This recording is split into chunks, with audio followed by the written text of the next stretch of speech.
satu, kau jiwa dan kau ragaku.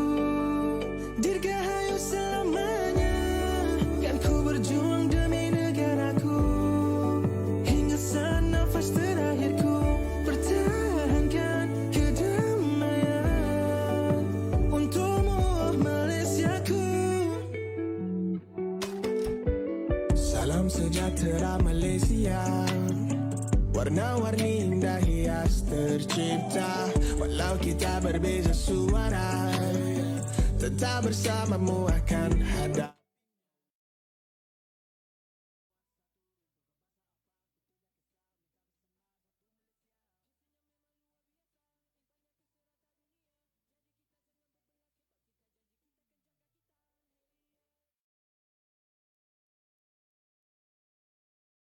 Assalamualaikum dan selamat sejahtera kepada viewers-viewers kami yang setia di luar sana.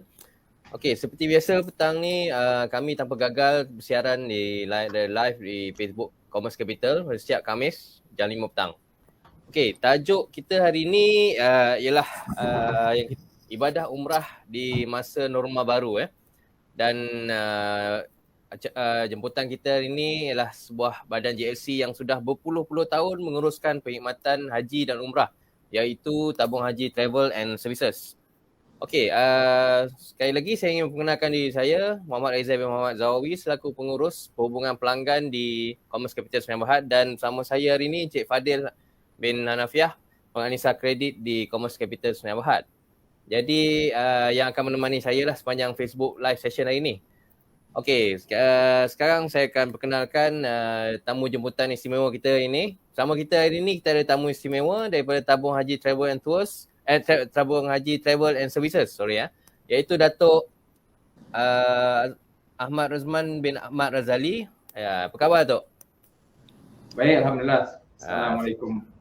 Sihat Tok Baik, terima kasihlah pada Commerce Capital jemput saya. Ya, sama-sama Tok.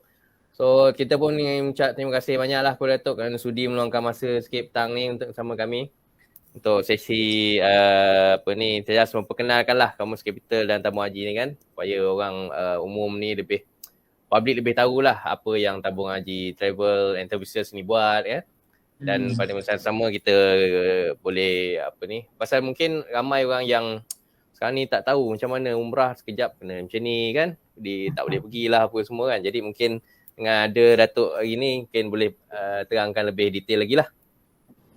Ya betul tu. Sebelum kita mula dengan topik kita hari ni, mungkin kita just nak santai sikit lah, sembang kenal-kenal sikit kan. Itulah, tak silap saya Tabung Haji Travel Services ni guest panel pertama kita untuk 2020. Betul ke Muhammad? Ya, betul. Tu kira Datuk special lah ni. Yang pertama ni first guest panel lah ni. So memang thank you very much Datuk. It's an honor. Ya betul lah. So tak ada guest panel yang lagi baik lah untuk kita startkan tahun ni kan, daripada Tabung Haji Travels. Kita orang pun semua nak tahu cara-cara masa depan untuk warga negara Malaysia lah untuk travel pergi umrah dengan haji kan, dan juga mungkin servis-servis lain yang Tabung Haji menawarkan lah. Tapi sebelum tu mungkin Datuk boleh perkenalkan diri ke, mungkin background ke, siapa Datuk dalam travel Tabung Haji Travel Services ni ke dan sebagainya lah. Saya di Tabung Haji Travel ni selaku Ketua Pegawai Eksekutif dilantik dari Tabung Haji lah, lembaga Tabung Haji sendirilah, mulai awal tahun 2021, maknanya almost setahun yang lalu. Dan lebih baik saya perkenalkan Tabung Haji Travel lah secara amnya. Okay, kalau boleh saya teruskan. Namanya Tabung Haji Travel adalah merupakan anak syarikat milik penuh 100% lembaga Tabung Haji sendiri, dan ia ditemukan sejak 9 September tahun 72, bermakna tak lama lagi, beberapa bulan lagi masuklah genaplah umur dia 50 tahun Tabung Haji Travel 50 tahun sendiri tahun ni insyaAllah 59. Jadi Tabung Haji Travel 50 tahun ni. Dan mula-mula Tabung Haji tubuhkan Tabung Haji Travel ni asalnya seingat saya adalah untuk sebagai perantara antara lembaga tabung haji dengan syarikat penerbangan yang membawa jemaah haji, menunaikan haji lah. Jadi katakan ini swasta, syarikat penerbangan, dan di sini ada tabung haji kerajaan. Jadi kadang-kadang ada gap sikit di situ, jadi untuk memudahkan hubungan tu supaya ada flexibility dari segi operasi, terutamanya bila operasi haji kan penerbangan ni semuanya di luar waktu pejabat, dia round the clock penerbangan dia, jadi tabung haji tu bukan anak syarikat tu. Di antara senggang masa antara musim haji dengan musim haji berikutnya, di ruang masa itulah dipenuhi aktiviti tabung haji travel dengan perusahaan-perusahaan lain, termasuklah yang akhirnya menjadi brand butter ataupun sumber pendapatan utama. Dia syarikat yang berhad, dia kena jana pendapatan kan. Ya, betul. Bukan call center. Jadi core business utama adalah package haji dan juga package umrah. Package umrah saya rasa kebanyakan orang dah faham. Package haji ni adalah urusan haji yang untuk yang up market tu, medium to up market, yang asas tabung haji uruskan. Itu kita panggil package ataupun jemaah haji muassasah, basicnya. Yang lain pada itu semua dipanggil package lah. Yang lebih mahal pada muassasah adalah package haji lah. So selain daripada syarikat yang tabung haji lesenkan, salah satu syarikat yang dikeluarkan lesen juga oleh tabung haji adalah tabung haji travel, iaitu anak syarikat tabung haji sendiri. Bagusnya bila ada anak syarikat ini sekurang-kurangnya jadi sebagai satu kayu ukuran lah. Nak kira, nak ukur, nak gauge apa perkhidmatan yang sepatutnya diberikan oleh syarikat pelancongan yang mendirikan pakej haji, maka dia boleh tengok tabung haji travel sebagai perbandingan yardstick kata orang. Jadi urusan haji sendiri, tabung haji ada satu kayu ukur dia untuk menilai prestasi semua syarikat lah, termasuk tabung haji travel itu sendiri lah, diberi markah dan sebagainya. Dan kebetulan untuk umrah ni bukan di bawah kelolaan atau selian tabung haji. Tabung haji tak regulate umrah, ia terus di bawah Kementerian Pelancongan Malaysia. Okey. Jadi pada masa yang sama dengan tabung haji travel sebagai anak syarikat milik badan kerajaan seperti tabung haji, maka pihak Kementerian Pelancongan sendiri pula bolehlah gunakan tabung haji travel sebagai pemberi maklumat atau tempat dia membincang lah. Bukan saya nak kata tempat rujukan, tapi tempat perbincangan lah. Apabila ada isu tentu, katakan Kementerian Pelancongan atau ringkad Demontek nak tahu adakah benda tu visible, tak visible. Selain daripada pandangan persatuan dan sebagainya, dia boleh tanya khusus satu anak syarikat milik badan kerajaan. Itulah kami, tabung haji travel and services. Itu peranan-peranan tabung haji. Selain cari duit, dia juga jadi tempat badan-badan kerajaan membuat perbandingan. Jadi kalau boleh saya turunkan sikit lagi, PKP boleh. Haji dan PKP umrah Boleh. pakai travel agency biasa, maka tabung haji travel tetap menawarkanlah PKP pelancongan ke destinasi lain dengan kita punya 3 prinsip utama, 3K, itu keyakinan, yakin dengan kita dan siapa kita punya pemunya kita, dan yang kedua kemudahan, dan terakhir keselesaan. Dan tema kita apabila setiap pakej yang kita buat adalah berlandaskan bahawa destinasi tersebut selain pada memberikan untuk ibadah dan percutian, mana anda semua sentiasa selesa dengan keperluan-keperluan khusus umat Islam lah, tempat makan yang halal, tempat yang bila ruang masa untuk kita solat tu pastikan ada tempatnya, semua ada di hotel ataupun di masjid-masjid yang telah dikenal pasti sebelum tuan-tuan berangkat lagi. Itu yang kita punya selling point lah setakat ini. Kira boleh melancong tanpa was-was lah ni. Asal itulah sebelum hingga sekarang. Itulah sebab sebelum ni setahu saya tabung haji travel ni ingatkan dia orang cuma offer services untuk umrah dengan haji, tapi tabung haji travel ni pun ada menawarkan paket-paket pelancongan luar dan dalam negara. Tu pun dan menarik juga travel management solution. Ya betul.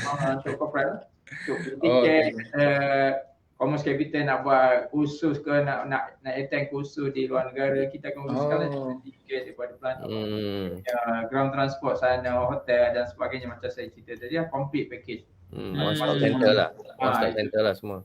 Ada beberapa syarikat lah, kita tak boleh sebut nanti, jadi macam Airline Tak apa. lah kan. Itu Tapi boleh. syarikat konglomerat lah yang jadi klien kepada Tabung Haji Travel untuk travel management solution. Alhamdulillah. I see. Okay.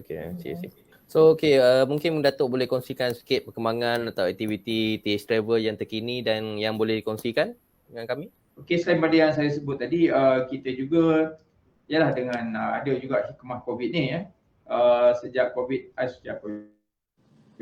sejak umrah tak dapat dijalankan pada kurang 1 Mac 2020, maka tak secara langsung Tabung Haji Travel terpaksalah mengerak langkah atau explore bidang-bidang perniagaan lain lah untuk sustain syarikat. Jadi antaranya kita dah buat beberapa kerjasama dengan beberapa syarikat yang terkemuka. Contohnya untuk memudahkan jemaah berhubung atau mendapat maklumat-maklumat semasa mengenai ibadat mereka dan apa juga maklumat yang berkait dengan komuniti Islam, kita ada tanda tangani MOU dengan The Nor, aplikasi The Nor, dan tak lama lagi kita rasa akan dapat launch lah.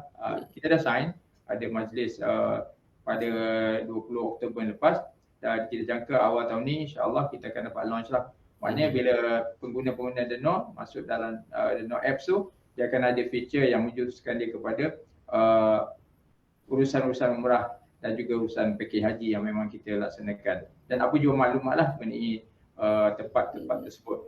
I see. Dan juga destinasi pelancongan yang lain lah. Yang kedua, kita juga oleh kerana pada amnya nak gerakkan manusia ni agar terkekang, terkongkong sikit buat masa ni, kita juga explore macam mana nak gerakkan barang lah. Itu dapur dan sebagainya. Maka kita juga telah menangani satu MOU dan juga telah pun dilantik sebagai salah satu orang kata licensee holder kepada syarikat Bumi Putra dan juga dia kargo, jangan kargo siap. Jadi kita mulakan dengan pejabat kita dululah sebagai lokasi pertama franchisee kita iaitu Cargo Mine ni, mana kita boleh uruskan barang-barang seperti mana syarikat Korea Service yang lain lah. Di samping kita juga boleh uruskan pengantaran barang ke luar negara dan sebagainya. Kita pergi sampai ke peringkat tu lah, bukan setakat hantar barang dekat-dekat atau dalam Malaysia sahaja ya. Jadi itu dengan kerjasama syarikat yang kita panggil Cargo Mine lah. Dan juga kalau ada import pun boleh juga, insya-Allah kita boleh uruskan dengan kerjasama syarikat-syarikat ni. Kita bukanlah terus memiliki orang kata sebarisan kenderaan dan sebagainya, tapi dengan kerjasama syarikat kita juga boleh pajak kenderaan dan sebagainya dengan memenuhi syarat-syarat tertentu oleh pihak-pihak berkuasa yang berkenaan. Maka kita setakat ini telah dilesenkan untuk urusan kargo dalam negeri dulu dan boleh buat courier service melalui Cargo Mine tadi. Dan kita sedang mempersiapkan diri melengkapkan syarat-syarat untuk menjadi wedding agent yang ada nanti. Kalau tak dapat sekalipun, kita tetap akan ada kerjasama dengan syarikat-syarikat yang sudah sedia berlesen. Syarat kita memang nak melibatkan diri secara serius dan tetap akan terus dengan bisnes baru kita iaitu cargo business. Cargo ni dari segi barang-barang kecil ke atau barang besar? Itu bagus, soalan yang baik. Dia bermula pada soalan sekecil kan, barang sekecil contoh di surat katakan sehingga barang yang besar. Kalau nak siapa nama tadi? Muhammad. Muhammad nak pajak trailer, nak hantar barang apa, equipment ke apa, nak pindah pejabat bank, nak pindah ke lokasi yang lebih canggih ke, itu pun kita boleh uruskan. Dengan kenderaan dia, dengan tenaga kerja, labor semua sebagainya. Pindah-pindah apa staff nak pindah ke, staff nak pindah, tadi pejabat nak pindah, staff nak pindah. So, itu kita dah boleh buat yang tu tak masalah. I see. Dia baru saja dilesenkan untuk urusan tersebut lah. Hikmah ini semua hikmah lah. Setiap kejadian kita nampak apa negatif macam mana, nampak macam musibah pun, tapi sebaliknya kalau kita carilah adalah hikmah. Betul. Mana tahu kalau katakan COVID dah berlalu sekalipun, mana tahu 5-10 tahun akan datang benda lain pula yang mengganggu core business kita, maka at least kita ada yang business kedua yang terkait dengan perjalanan manusia kan. Yalah. Jadi sekarang you dah biasa order barang tak boleh keluar pun barang sampai. Dulu barang kita tak yakin boleh sampai, tiba dah boleh sampai. Dulu kita ingat barang, sekarang makanan pun boleh sampai. Minuman boleh sampai elok je. Correct. Pun kan. Jadi So kita dah biasa tak keluar rumah pun, malas nak keluar rumah ini. Anak kita kata, order je lah Abah kan. Siap kita punya lunch satu family. So dah norma itu antara norma baru lah. Jadi kita rasa sesuai sangat kita melibatkan diri dalam urusan pengantaran barang tadi. Ya, betul. Sekarang logistik memang kuat lah bahagian logistik sekarang ni. Kita tak dapat lesen. Bukan senang dapat lesen. Tapi kita akan kerjasama dengan mereka dan lesen lah dengan dalam franchisee dan sebagainya. Of course kita takkan duduk diam, kita akan usaha lah untuk dapatkan lesen itu satu persatu. So, baguslah ada diversification kat situ lah. Ya, selain daripada itu kalau nak cerita lain pada kargo ni, kita ada juga untuk melibatkan diri dalam bidang sustainability. Dalam ini orang sebut sedap ni sustainability ni, tapi biasanya ada kaitan dengan benda yang orang tak berapa minat lah. Contohnya pengangkutan pengurusan sampah kan. Banyak. So kita kerjasama lah dan untuk mungkin kita akan buat pemasaran bagi pihak syarikat untuk memasarkan produk-produk sustainability mereka lah. Saya nak sebut pun susah guys. Sustainability. Panjang sikit tu. Sustainability. Dua mudah sikit kan. Selain daripada itu, kita juga memang dah aktifkan sejak tahun lepas, pertengahan tahun lepas, online business kita. Ada orang panggil e-commerce kan. Jadi kita mulakan dengan pengantaran barang-barang eksklusif daripada yang dikeluarkan oleh tabung haji sendiri. Di bawah kita panggil apa nama ni? Platform dinamakan exclusive4u.tsts, exclusive for you, angka 4u.tsts. Ini untuk barang-barang yang terhad pada barang-barang yang bilangan dia terhad. Contohnya tabung haji punya tabung tu, tabung wang tu. Dia hot item, semua orang nak order sampai 150, mana nak cukup kan. Jadi tabung haji hadkan tiap order dua saja. So ni customize punya item ke macam mana? Tabung haji punya control item lah. I see. Tabung tu betul, bangunan tabung haji yang slim tu. Ya. Kita yang buat pemasaran bagi pihak lembaga tabung haji. Dan sekiranya ada lepas ni pun apa-apa barang eksklusif keluaran tabung haji pun kita akan gunakan platform yang sama.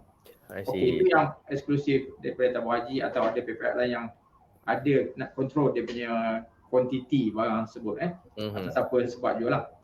Kita juga ada another platform yang lebih rapat pada kita, iaitu shopping.tsts.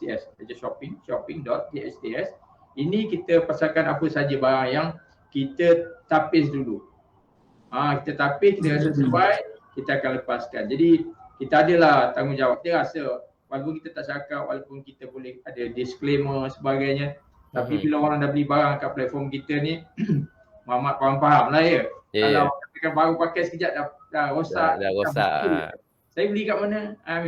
Saya mesti kacau tabung haji sebab saya beli daripada tabung haji travel kan. Jadi kita ambil tanggungjawab. Sama ada barang tu barang makan, kita pastikan adalah sesuatu yang terbaik adalah offer lah, halal jaki. Atau barang yang sesimpel mungkin mesti MESTI ataupun juga GMP lah. Kalau cantik ni ada T3 dan sebagainya. Dan untuk yang bukan barang makan, kita nak kurang-kurangnya ada GMP lah. Maknanya good manufacturing practice tu kurang-kurang kita adalah comfort sikit bahawa tu barang tu manufacture dengan standard tertentu. Supaya macam saya kata tadi lah, tak mudah rosak dan sebagainya. Kalau ada problem dia akan patah balik kita juga. Betul. Nanti kan dah word of mouth ni kalau tak barang tak elok susah agak kan. Itu we go the extra mile lah. Tengah orang dia kata saya platform aja. Dia bagi application guarantee or macam warranty, macam punya responsibility kan, dia tolak. Rasa tapi kita pun sama ayat dia, tapi deep down kata orang jauh di sudut hati. Pasal lama. Betul. Pasal lama. Ada ambil tanggungjawab sikit lah.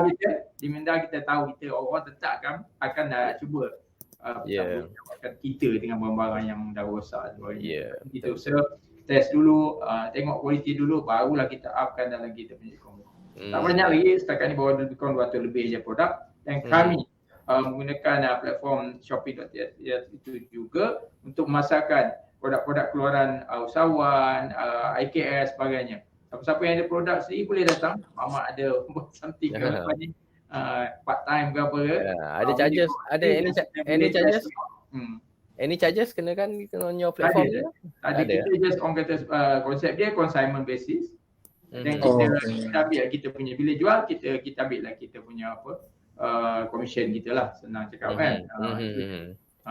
Tapi kalau nak iklankan sendiri, nak mari orang kata live FB, marilah serajin yang mungkin, sekerap yang mungkin mari kita.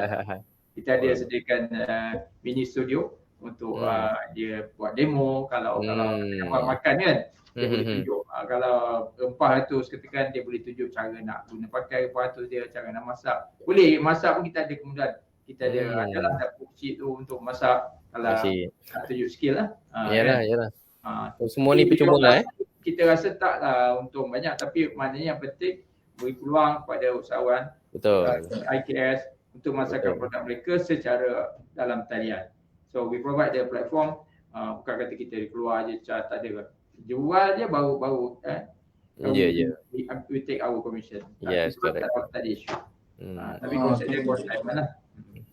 Oh, so memang banyak sekarang perkembangan dengan aktiviti tabung haji travel and services Jadi kan? hikmah COVID je lah. Ya, betul. Dari situ saya nak relatekan lah. Okay, sebab salah satu sebab saya rasa lah tabung haji travel mendiversifykan bisnes-bisnes tabung haji ni, salah satu sebabnya sebab kos pertambahan umrah kan sejak dibuka semula dalam pertengahan Oktober 2021 kan. Dibuka. Mungkin Datuk boleh explain ke apa yang mungkin menyumbang kepada peningkatan kos ni lah. Mungkin ramai orang nak tahu kan apa sebenarnya yang meningkatkan kos umrah ni. Pertama sekali kita ucap terima kasih lah pada pihak kerajaan yang ada prihatin terhadap industri umrah ni. Maka 16 Oktober lepas kerajaan mengumumkan bahawa umrah ni dibuka semula dengan SOP yang agak ketat juga, dan membolehkan syarikat-syarikat yang dulunya macam kita tabung haji travel, orang lain pun sama juga, ada diversify macam-macam, ada yang tanam sayur dan sebagainya, kawan-kawan kita di dalam industri umrah ni kan. Jadi apabila mula tu dengan antaranya disyaratkan supaya ada cukup vaksin kan, dan complete 2 dos pada masa tu, dan juga sepatutnya lah yang syarat yang asal diperkenalkan oleh Kementerian Pelancongan khasnya adalah supaya semua menggunakan visa umrah dan juga menggunakan penerbangan terus dan menggunakan syarikat yang dilesenkan oleh MOTAC, Tapi malangnya apabila dibuka tu akan adalah sikit sana pelanggaran sikit sini langgar kan. Maka akan ada yang buka visa umrah pun pergi, yang tak direct flight pun ada pakai. Jadi yang tak lesen syarikat pun bawa jemaah. Dan yang DIY pun ada, DIY, umrah DIY kita panggil kan. Tak boleh mohon tiket sendiri online. Private kan? Hotel boleh book online, visa pun online. Ada tiket, ada visa, ada hotel, dia kata saya pun boleh buat sendiri lah. Tapi antara sebab mungkin kadang-kadang kan kos tadi kan. Kalau kita buat ikut proper prosedur, maka akan ada kenaikan kos lah. Pertamanya apabila kita menggunakan sistem baru yang diperkenalkan oleh pihak kerajaan Saudi ni, kita kena mohon, masa nak mohon visa kita kena mohon melalui sistem dia, online sistem dia.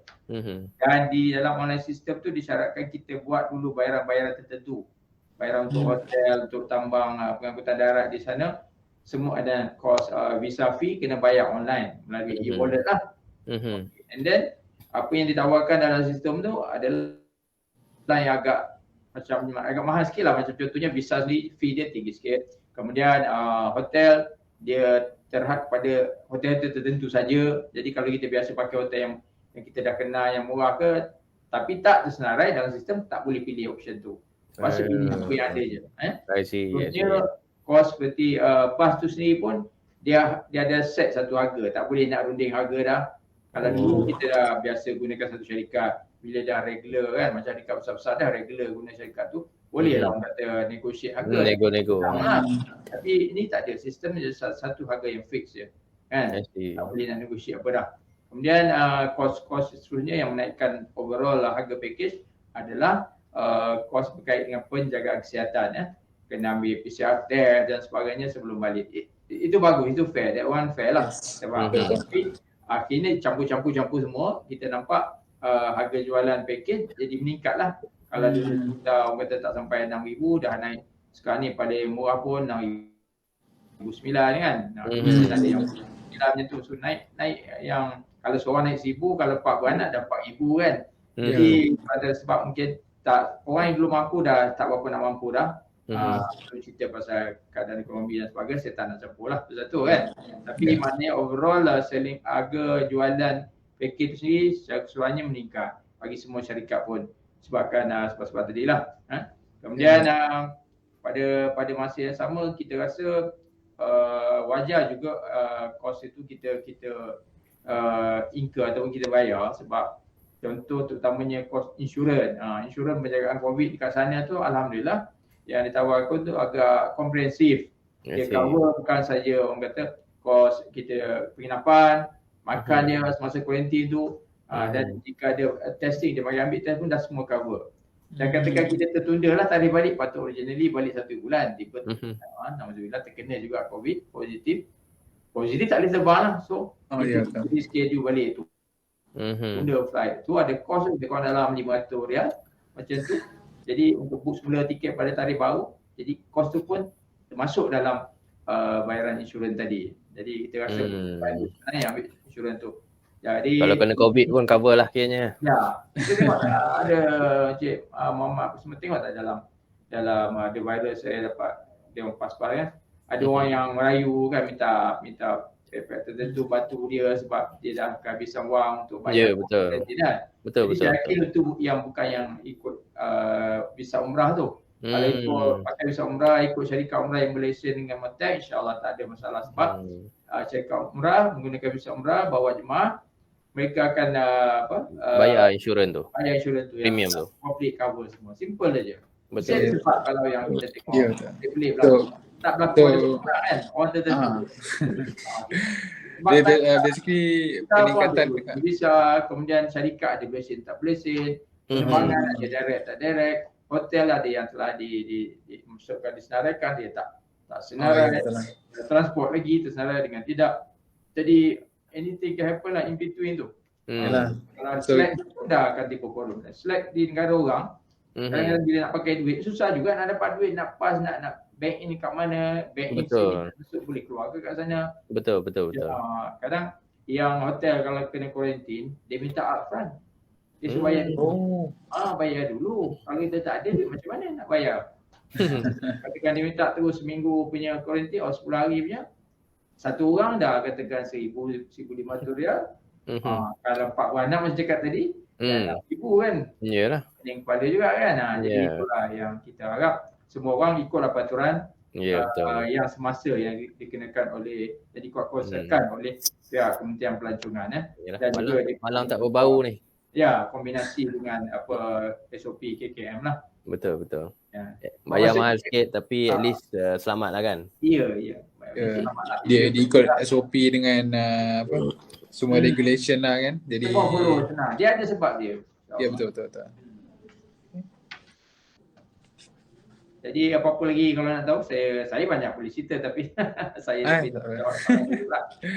so boleh tahu sikit Tok, berapa purata jemaah sekarang yang buat dalam setahun lah. I think mungkin kita boleh compare lah sebelum COVID and then selepas COVID kan. Dan sekarang ni berapa macam mana kan? Ya, kalau keseluruhan Malaysia kita pernah di rakyat Malaysia ni yang menjaga umrah pada 1 tahun je kita pernah sampai 300,000 setahun. Jadi bila sehinggalah COVID berhenti, umrah berhenti tahun 2019 lah kan. Tapi bila start balik ni saya rasa tak sempat nak capai berapa puluh ribu ya, itu dah terkira 2 bulan je tempat jalan itu. Kita baru nak pick up orang masing-masing kata apa, lihat dan tunggu dan lihat. Tunggu dan lihat. Jadi kita patutnya Januari nak pick up lah itu daripada start 16 Oktober. Nak pick up tiba 1.1 itu atas adalah sebab dia rasional yang menyebabkan kerajaan terpaksalah menangguhkan dahulu. Jadi terbantulah buat masa ni. Dan of course kalau kita follow perkembangan itu memang ada isu lah. Akan ada isu lah apabila ditangguhkan. 300,000 setahun ramai. Itu kita pernah sampai macam tu, Malaysian pergi umrah setahun. Ramai. Kita tak ramai. Tapi keseluruhan Malaysia lah. Jadi apa yang berlaku bila ada penangguhan itu secara tiba-tiba di pengumuman tu, maka syarikat merasakan itu satu kejutan lah, syarikat dan juga jemaah sendiri yang tiba-tiba tersanggup tu kan. Mana tak tunjuknya katakan dia nak berlepas, katakan yang di stop itu daripada 8 Januari ke atas. Katakan dia ngam-ngam 8 bulan Januari, dia dah tak boleh berlepas. Kan? Dia dah buat kenduri katakan. Dia buat kenduri awal lah, 1 bulan tu hari Sabtu. Katakan dia dah panggil orang hari Sabtu tu, tiba-tiba orang kata, betul kau nak pergi ni kan.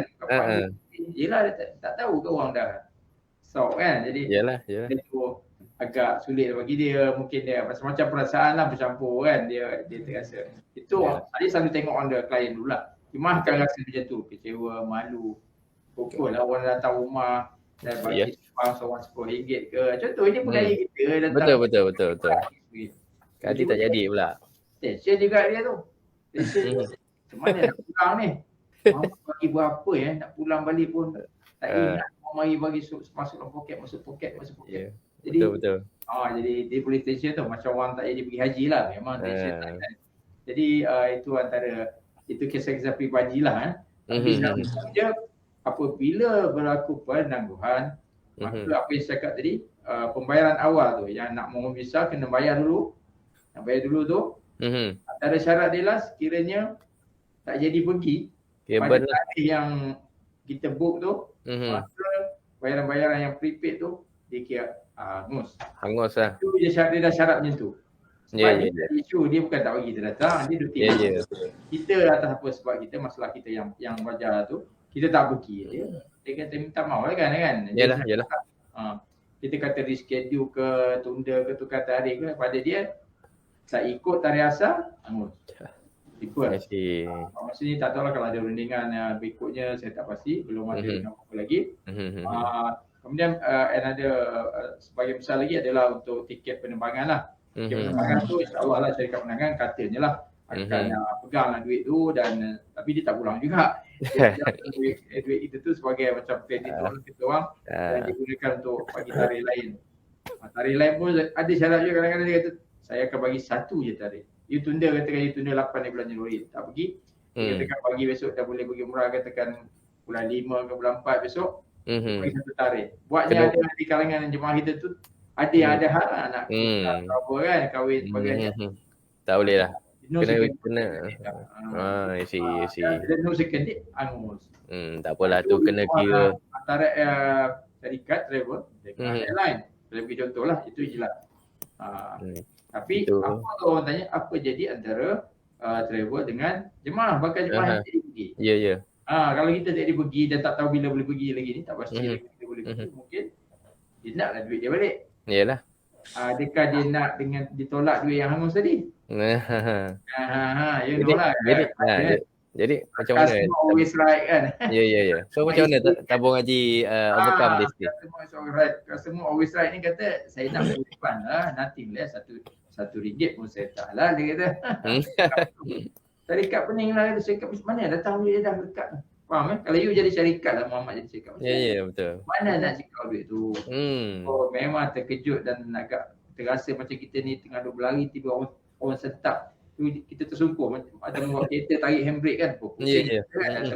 Kalau motor kata kan, langgar lubang tengah laju, pusing memang patah riuk lah kan. Betul. Yang semua agak melantah melompat juga lah itu kan.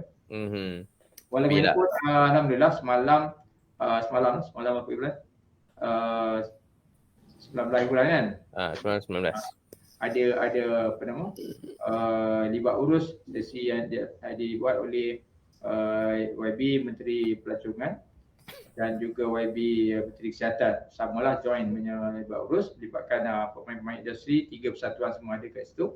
Jadi mungkin saya rasa lah adalah penyelesaian dia dari segi untuk macam mana nak jadualkan refund dan sebagainya, ataupun apa kenyataan yang akan dikeluarkan oleh pihak kerajaan, insyaAllah supaya tak menekan pemain industri dan pada masa sama tidaklah juga menekan jemaah sendiri. Dapat baik, dan saya yakinlah dengan kepimpinan yang ada tu mudah-mudahan dapat dicari nota penyelesaian yang sebaiknya lah. Win-win situation lah untuk dua-duanya. Dan apa pun pada saya mungkin benda tu terpaksa buat. Sebab saya rasa lah yang kita dikongsi dalam media sebagainya, ia ianya terpaksa ditangguhkan berikutan dengan penyebaran Omicron kan, varian Omicron yang mana agak bantal. Dan ini tak dapat nafi. Saya rasa rata-rata siapa yang ramai jemaah je akan ada yang positif.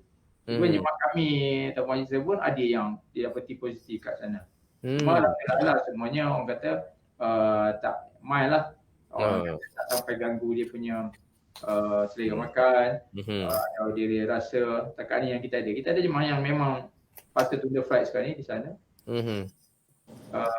Masih boleh makan, masih boleh lalu makan lah. Cuma dia ada kadang-kadang demam dan sebagainya, batuk sikit sebagainya lah. Dan prosedur macam saya cakap tadi, mereka akan kuarantin di bilik hotel masing-masing lah. Dengan makan. Tidak boleh keluar bilik lah, duduk. Insurans cover semua kan? Cuma dah cover semua dan dia kata dia pun duduk di Mekah kan. Walaupun dalam hotel, tetap di tanah haram, tanah suci, maka dia beribadat lah. Ya, betul. Cara yang setimpal. Maka apabila setelah dia dapati negatif besok, baru dia boleh book and flight untuk dia balik. Maknanya di Amerika ni dah kira negatif lah apabila dia sampai di KLIA nanti. Dan insyaAllah apabila di KLIA, setakat yang kita check SOP terkini KKM, mereka check mereka kat airport, kalau dah tak ada masalah apa-apa, mereka boleh terus balik ke rumah. Yang kalau yang lain kena kuarantin dulu. Kuarantin dulu. Ni kuarantin dah pun kata orang dah suffer dah pun di Ya betul. Dah dia pergi negatif. Balik tu kira dah habis lah. Check lagi sekali, negatif lagi, maka boleh balik terus ke rumah lah. Ada istimewa di situ kan. Jadi betul. Lah, apa yang kita boleh cakap itu yang sedang berlaku sebab mereka tak ada pun yang baru pergi, tak ada kan. Last departure itu 7 hari bulan. Kami pun adalah 7 hari bulan itu last departure. Mereka tetap pergi walaupun masa tu dah hangat semua kan. Tak ada pun yang batal pun. Katakan rumah 1 bulan, daripada 1 bulan hingga 7 tu masih boleh pergi, tak ada yang batal, semua tetap nak pergilah. Kita ada masalah kan. Mereka dah tekad nanti dia nak buat umrah, dia orang pergi insyaAllah. Apa akhirnya dengan penyebaran varian Omicron yang agak hebat tu, agak cepat tu, memang ada yang terkena. Ada setengah grup kita ramai lah, mungkin 3, lepas tu ada 8. Setakat ni saya baru dalam 11 orang total yang dah balik ada, dan yang balik ada, campur semua baru 11 orang. Tapi ada setengah grup nasib tak baik, satu grup dia, katakan grup dia 30 orang, semua 30 100% kena. Baik. Apa tapi semua dah redha dan okeylah. Dan mungkin ada boleh ambil iktibar juga daripada kes tu. Mungkin pihak KKM ada kaji tengok berapa peratus pergi, berapa peratus yang kena, dan how serius, yang paling serius macam mana. Jadi dia alhamdulillah tak adalah yang meninggal apa semua lagi. Jadi mungkin saya rasa dah melalui libat urus semalam, saya rasa pihak KKM akan menilai semula lah SOP atau peraturan-peraturan terkini mengenai pemergian umrah ini. Dengan harapan semua pemain industri dan pihak KKM dan pelancongan, saya rasa dapat menggembali tenaga dan buat fikiran supaya dapat dibuat satu SOP yang baru, peraturan yang baru, dan dapatlah memenuhi hajat umat Islam Malaysia untuk menunaikan umrah semula dalam masa terdekat. Kita tak boleh cakap bila, tetapi kita akan buat yang terbaik lah untuk secepat yang boleh setelah semuanya settle, setelah SOP baru dikemas kini dan peraturan baru dinilai dan akhirnya dapat dikongsi dengan publik lah. Dan barulah dapat kita teruskan balik aktiviti umrah Malaysia ni. Kita harap sangatlah. Itulah Datuk, saya pun nak tanya ni pendapat Datuk lah. Sebab sebelum ni kerajaan ada mengumumkan lah kan, menangguhkan kebenaran perjalanan umrah bermula 8 Januari. Melalui Menteri Kesihatan lah, dia kata ini persetujuan ni diorang buat selepas buat penilaian risiko Omicron kan di luar negara, terutamanya di Saudi Arabia lah. Itulah saya nak dapat pendapat Datuk lah. Boleh terangkan bagaimana perasaan Datuk untuk permulaan tahun baru macam ni?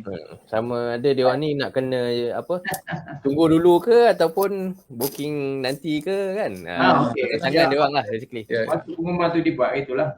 memanglah semua terkejut kan. Namun kita ada hujan ribut sangat, tiba-tiba ada pengumuman, kita agak dan saya tak nafikan, memang saya sekali lah seperti mana pemain industri yang lain, kita duduk sama dengan syarikat, 3 syarikat sekali dah bincang, maka kita pun suarakan kita punya rasa terkejut kita lah dengan berita yang mengejut tu.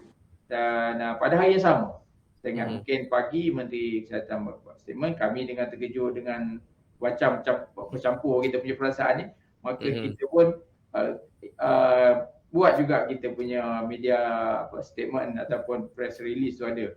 Kita buat petang yang sama. So the next day kalau perasan 2 hari bulan Januari keluarlah dua-dua statement tu. Nampak macam mana, bukan kita nak go against the government decision, tapi kita terkejut. Itu orang kata macam reaksi orang melatah lah kan, macam melatah kan.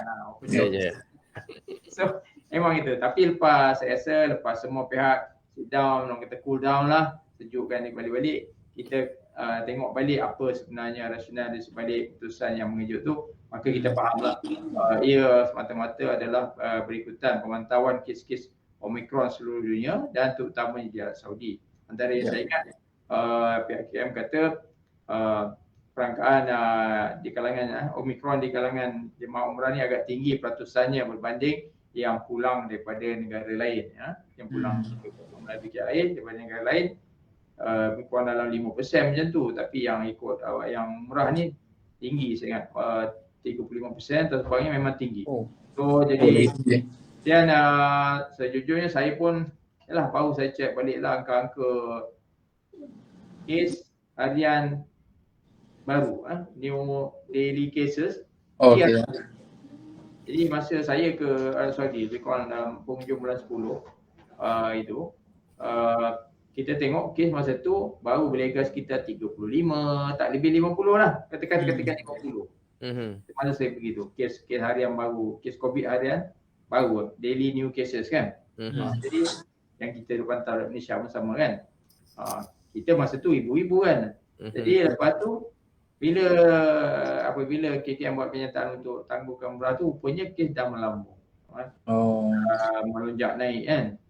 Sampai sekarang ni kalau ingat yang terkini semalam 5,900. Ya betul. Kes baru harian. Jadi kita ambil daripada 50 kepada 5,000 lah katakan. Dah 100 kali ganda. Dia naik macam tu sekali. Orang kata exponentially lah. Satu lonjatan yang begitu amat tinggi lah. Jadi daripada 50 kepada 5,000 lah, bayangkan. Jadi kita rasa wajar lah KKM buat keputusan untuk menangguhkan dulu. Cuma kita mohon lah pihak yang berwajib cari jalan lah untuk menyelesaikan masalah-masalah yang saya sebut tadi lah. Masalah kerugian di kalangan pemain industri dan apa isu apa yang kita patut buat dari segi refund yang akan ditutup oleh jemaah. Because kita jangan main-main. Kadang-kadang refund ni nampak macam ringan, tapi sekiranya tak selesai berlanjutan, tak mustahil ada di kalangan jemaah yang bertindak di bawah lunas-lunas undang-undang juga. Dia akan mungkin heret kita ke Biro Aduan Awam ke, boleh bawa kita ke Mahkamah Sivil ke. Dan sekiranya syarikat yang pada kita duit dah terlekat sana lekat sini, memang tak ada keupayaan nak bayar balik. Bayar refund penuh. Apa agak jadi pada yang kita yang katakan pergi ke Biro Aduan ni dia macam mahkamah juga. Betul. Hukum boleh dilaksanakan atau dikuatkuasakan oleh pihak seperti PDR dan sebagainya, sama macam mahkamah punya hukuman kan. Jadi katakan hukuman dah dijatuhkan bahawa kami kena full refund, tapi kami tak mampu, apa jadi? Hukum suruh bayar balik tapi tak mampu. Siapa dia cakap kepada pemain industri ni? Pernah ada kes yang saya difahamkan oleh persatuan, ada kes pemain industri ni bila tak buat refund, ada kes lain lah, bukannya kes yang umrah yang ni, kes lain tak dapat jaya bayar refund, dia di penjara. Sampai macam tu saya ni. Jangan main-main. Proses undang-undang dah macam tu. Dia ada bagi tempoh, melangkaui tempoh masih tak dapat bayar refund, bagi ganti rugi sebagaimana yang mana nak lunaskan apa hukuman yang mahkamah jatuhkan. Kita pun tahu pun dah benda tu dah jadi. Kalau tidak mungkin persatuan kata mereka nak bantulah itu kan. Jadi kita tak naklah, alhamdulillah tak naklah sampai mana-mana ahli syarikat yang terkena.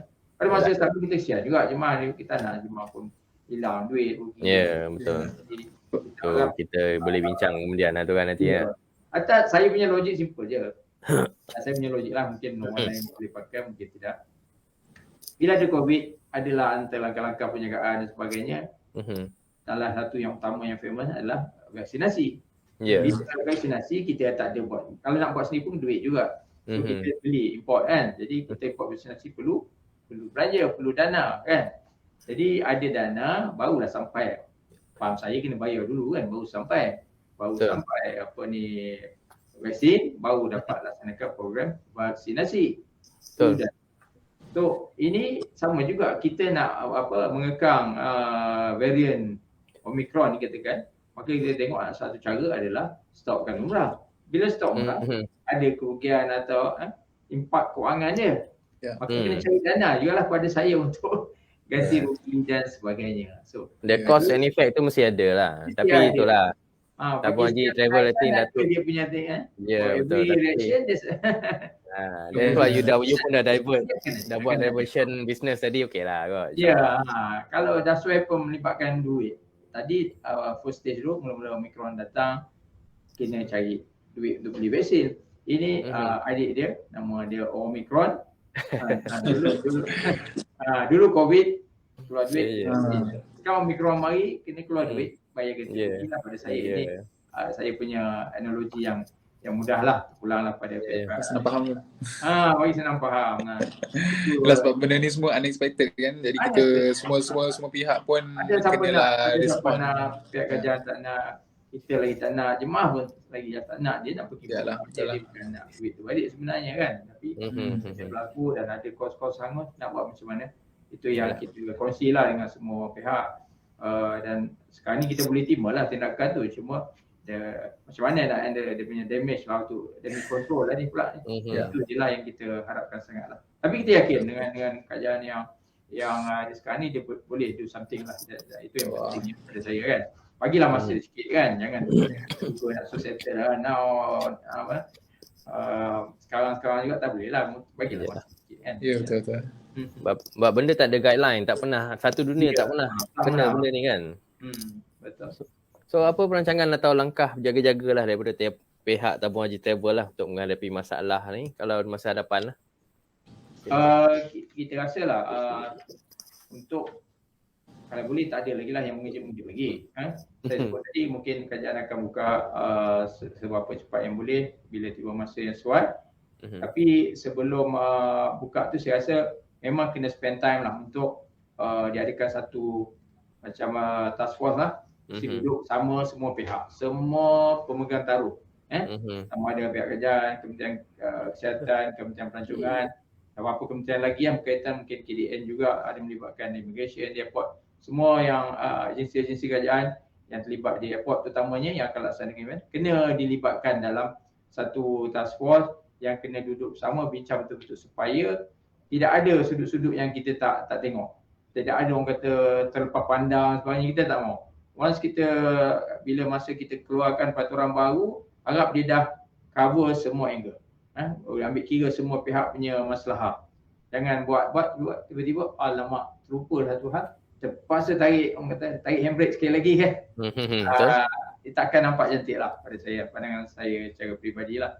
Jadi harap semua pihak dapat join forces, duduk dalam task force tu. Tapi masa kita mungkin tak banyak lah, kalau kita nak buka cepat, kita kena bergerak cepat lah. Dan penglibatan industri sepatutnya adalah, mana kita kan kena ada wakil lah daripada kita ada 3 persatuan utama lah yang ditutup oleh syarikat yang buat umrah ni. Namanya Bumitra, ada panggil syarikat Bumi Travel Agent lah, syarikat Bumitra. Kemudian kita ada Mata yang agensi pelancongan seluruh Malaysia tu. Lama tak dengar Mata. Adalah Mata Fair dah COVID ni kan. So Mata yang the biggest association, yang paling besar Mata. Jadi ahli Mata ni ada juga yang buat umrah. Kemudian yang ketiga ada Papo lah, umrah haji ni. Jadi 3 persatuan ni bolehlah hantar wakil kepada pandangan saya. 2 orang kita kan, baru 6 orang. Masuklah task force yang KKM ada, semua ada. Sebab benda ni bukan satu pihak punya urusan. Kalau kita cerita pandangan saya lah, kalau nak ambil kementerian mana dulu. Contoh Kementerian Pelancongan lah. Kementerian Pelancongan ada ekspert bahagian pelancong masuk keluar apa semua tetapi bila talk about COVID bukan bidang dia lah. Tak mahu kan. COVID pergi tengok KKM. KKM pula. KKM biar COVID expert kita lah semua dekat situ. Tetapi bila cerita keluar masuk peraturan umrah lah Saudi punya hal tu, dia pun dia dalam hospital dia A lah. Dalam ward dia A lah. Dalam operation theater memang dia lah pakar. Tapi bila talk about urusan Saudi, pasal bayaran hangus tu, memang kita tak boleh expect dia untuk tahu semualah. Tak ada orang tahu semua benda pun dalam dunia ni saya rasa. Betul. Semua orang ada hak yang ada. Tertakluk pada benda yang ada. So tak boleh tidak kena duduk sama nak rangka peraturan dan juga SOP-nya. Katakan tajuk kita peraturan dan SOP umrah untuk harap dapat semua pihak duduk, jangan tertinggal siapa pun.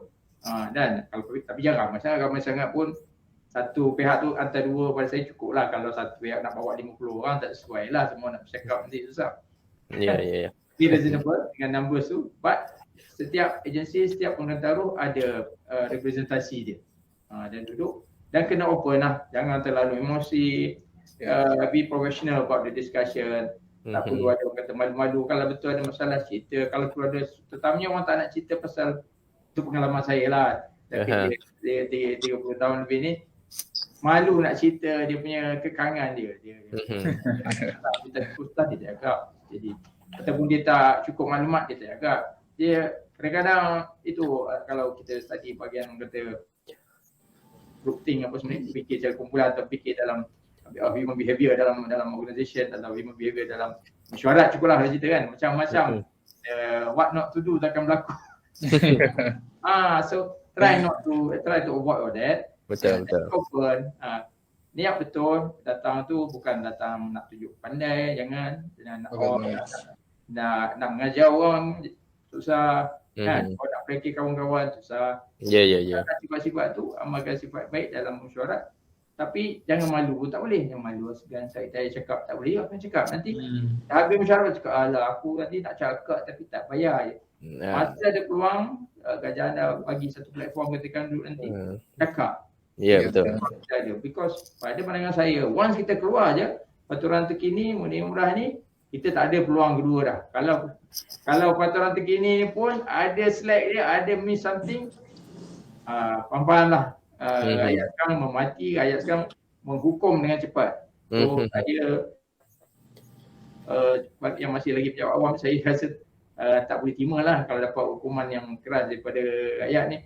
Saya boleh biar kita sama kita ni nak berbahas lebih pun tak apa, nak bertegang leher pun tak apa, nak bergaduh pun tak apa lah kata orang, for the sake of coming out the best SOP yang terbaik for everybody. Ya, betul. Biar orang kata biar kita gaduh dululah daripada kita belakang lagi dah kena hantam oleh orang ramai, baru kita gaduh. Kau lah tak cakap dulu, kau tak cakap. Bangang-bangang tak payahlah. Let's do it. Then it will be second time. First time itu kita dah ada sikit-sikit masalah dah kan. So this time harap semua be open. Niat bawa niat yang baik dan jangan malu nak cerita kalau ada kekangan, kalau ada tak tahu certain thing. Nobody knows everything. Tak ada. Kan? Okay. Itu pandangan saya peribadilah, bukan pandangan official. Tak apa. So kita tengok masa pun nak dekat habis. Jadi kita pun dah dapat persepsi Tabung Haji Travels dari Datuk Haji Ahmad Ruzman. Kita pun tahulah adalah perkembangan Tabung Haji Travel dan Services ni tak adalah macam mereka depend on menguruskan umrah dengan haji je kan. Ada lagi perkembangan lain, diversification lain. Tapi sebelum tu sebagai penutup lah, mungkin ada tak pesanan dan harapan daripada Datuk kepada semua penonton live CCSB ni? Okey, pertama saya rasa pada agensi-agensi tadi saya harap dapat mainkan peranan masing-masing lah dalam transport. Yang kedua, saya rasa sekiranya umrah yang mendapat sambutan seperti sebelum-sebelum ni, saya akan nampak ada satu concern atau satu kekangan dari segi tempat kuarantin yang tidak bayar tu, yang dioperate oleh kerajaan tu. Jadi tempat kuarantin ni biasa berasaskan institusi atau tempat-tempat latihan. Ya, ada ILIM, ada Institut Semarak Felda, ada Institut Latihan Kehakiman dan juga Pulapol, ada Institut Amudi Baki. Tapi kalau campur-campur semua yang sedia ada tu, saya rasa angka dia tak dapat menampung. Kalau semua orang nak pilih yang tu, nak pilih tempat-tempat tadi sebab nak elak daripada bayar mahal kan, jadi tak ada cukup. Semua tempat-tempat tadi adalah di bawah seliaan NAKMA kan. Okey. NAKMA. Jadi NAKMA sendiri saya seru kalau boleh cepat-cepatlah menghubungi pihak-pihak lain untuk menambah lagi dia punya bilik-bilik yang ada tu. Contoh yang saya boleh nampak kalau kita jalan pergi ke Bangi sana contohnya kan, macam-macam institut latihan yang dioperate oleh bank-bank yang ada kan. Tak payah sebut nama lah, kiri kanan jalan ada kan. Ya betul. Besar pula tu, cantik-cantik dengan stadium bagai kan. Pasal tak? Dekat Bangi, kawasan Bangi sana kan. Ya Ada nampak. Jadi saya harap NAKMA boleh engage dia orang cepat. Dia orang pun patut mainkan peranan masing-masing lah. Ada CSR dia lah. Katakan dia ada kursus latihan sebelum ni, banyak dah boleh buat online dah, tak perlu panggil semua staff dia kan. Jadi apa kata, berilah ruang-ruang yang ada tu kepada NAKMA untuk jadikan semua tempat tadi sebagai pusat kuarantin. Lain-lain tu NAKMA akan boleh arrange lah dari segi siapa anggota nak ditempatkan dan apa SOP nak digunakan pakai. Dia boleh kerjasama insya-Allah. Dan kalau boleh semua dikekalkan percuma lah seperti mana ada sekarang. Seandainya atas apa juga sebab terpaksa juga charge, maka charge minimal lah patut dia cuba cari. Contoh yang saya boleh fikirlah, charge yang dia punya variable cost lah, cost yang berubah seperti cost makan kan, kos bangunan tu dah bangunan tu kan, maintenance dia sekian, gaji dia dah sekian kan, dah ada cost tetap, fixed cost. Your bank lebih tahu kan. Jadi only charge doang variable cost, mungkin below 100 ke per day per person kan. Sure, boleh lepas makanan Malaysia ni katakan RM10 sehari, saya rasa boleh. Kita yang boleh cover semua pusat tu ke lagi murah bila volume kan. Bila volume cheaper per meal. Saya rasa ni idea kasar saya, ada orang lain lebih main lah tentang logistik dan orang kata catering ni kan, insyaAllah. Itu satu. Tapi kena buat cepat lah sebab sambil kita nak buat SOP baru, kita kena bayangkan kalau ramai orang nak pergi umrah, kita tak lihat sebab tak ada kota umrah ni. Kita balik tak cukup tempat pula, hanya ada hotel je kan. Jadi orang marah balik. Kenapa tak ada? Kenapa orang pergi hari tu dapat, saya tak dapat? Orang sekarang smart, dia buat perbandingan. Kita nak jawab susah. Betul. Zaman internet ni semua benda boleh nampak. Boleh tahu kan. Itu yang peringkat NAKMA dan pihak bank dan sebagainya. Tolonglah. Kalau NAKMA tak call, tak tahu you ada facility pun, you come forth. You offer them. Kalau kamu ada facility pun pagi. Telefon NAKMA, senang je Google depan mana, saya ada facility. I offer my facility. That's your siasat. Patut boleh keluar sebagai orang kata kan, publicity cuma je, tak ada masalah kan. Kemudian orang lain manis the rest of the masyarakat kalau boleh sama-sama berdoa lah apa juga yang dilaksanakan ini Allah pun mudahkan dan dapatlah kita menyemarakkan semula industri umrah negara. Itu aja harapan saya lah. Apa yang patut ada main peranan, kena main peranan, dan facility tolong sharekan dan juga the general public sama-samalah mendoakan yang terbaik untuk kita semua. Ya, insyaAllah. Betul. Okay, dengan tu saya nak ucapkan terima kasih lah kepada Datuk Haji Ahmad Uzman. Sebab ni pun kau boleh ni sebenarnya menarik juga cerita ni kan dengan tabung haji semua ni. Kalau tidak kita boleh continue ni lagi sejam ni. Tapi tak apa. Kita boleh mungkin kita tengok perkembangan lagi 2-3 hari ke kita balik lah insyaAllah. Boleh insyaAllah. Boleh insyaAllah. Tak apalah, buat masa ni kita end di sini sajalah. Saya nak ucapkan terima kasih kepada semua live viewer. Terima kasih. Terima kasih semua Dok. Kita terima kasih lah. Terima kasih lah pada semua viewer CCSB yang tengah view live kami ni. Jangan lupa untuk datang balik minggu depan setiap hari Khamis 5 petang kita akan buat live session lah. Kadang-kadang ada guest, kadang-kadang tak ada guest, kadang-kadang kita akan pamerkan jejak usahawan kita lah. Jadi itulah daripada saya. Ada any last words ke daripada Encik Muhammad?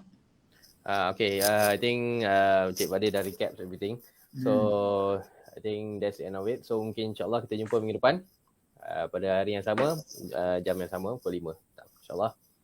Okay, terima kasih. Assalamualaikum. Terima kasih. Assalamualaikum.